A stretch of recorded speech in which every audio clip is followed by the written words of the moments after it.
अब ये क्वेश्चन क्या कह रहा है, a force of 98 newton is required to just start moving a body of mass 100 kg over ice, the coefficient of static friction is. हमें यह पता है कि जो फोर्स ऑफ फ्रिक्शन और अप्लाइड फोर्स के बीच में कुछ इस तरह से ग्राफ आता है। तो यहां तक आप देख रहे हैं, यहां से यहां तक ओरिजिन से, मान लो इसको मैं नाम देता हूं ओ और ए, ओ से ए तक आप देख रहे हैं पूरा का पूरा स्टैटिक फ्रिक्शन है, और ए पर स्टैटिक फ्रिक्शन की मैक्सिमम वैल्यू है जिसको हम क्या नाम बोलते हैं, लिमिटिंग फ्रिक्शन। ठीक है जी। तो अब आपको यह पता है कि जैसे जैसे हम फ्रिक्शनल फोर्स को बढ़ाते हैं तो वैसे वैसे अप्लाइड फोर्स बढ़ रहा है, या फिर ऐसा बोल सकते हैं जैसे जैसे अप्लाइड फोर्स बढ़ा रहे हैं वैसे वैसे आपका फोर्स ऑफ फ्रिक्शन भी बढ़ रहा है। तो अगर मैं इसको इस तरह से लिखूं, जो अप्लाइड फोर्स है वो डायरेक्टली प्रोपोर्शनल है फोर्स ऑफ फ्रिक्शन के।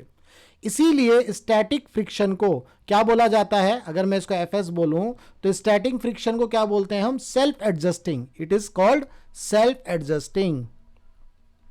जैसे जैसे आपका अप्लाइड फोर्स बढ़ रहा है, देखो मान लो यहां वैल्यू हुई तो यहां पर जो है वैल्यू मिलेगी आपको, है ना, यहां फोर्स ऑफ फ्रिक्शन बढ़ गया, यहां देखोगे तो इस पॉइंट पर अप्लाइड फोर्स बढ़ाया तो यहां पर फोर्स ऑफ फ्रिक्शन आ गया।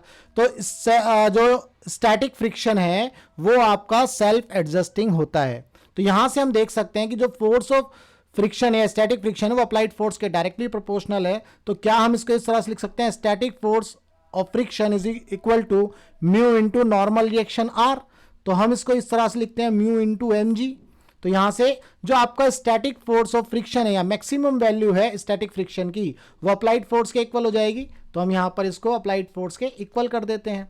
अब आपका अप्लाइड फोर्स है 98 newton, that is equal to mu हमें निकालना है, मास है 100, जी की वैल्यू है 9.8, तो यहां से म्यू की वैल्यू आपको निकालनी है। तो यहां से इसको सॉल्व करेंगे, पॉइंट हटाया तो एक जीरो से एक जीरो उड़ा दी, 98 से 98 उड़ा दिया, mu is equal to 1/10, that mean 0.1। Then fourth option is the correct option.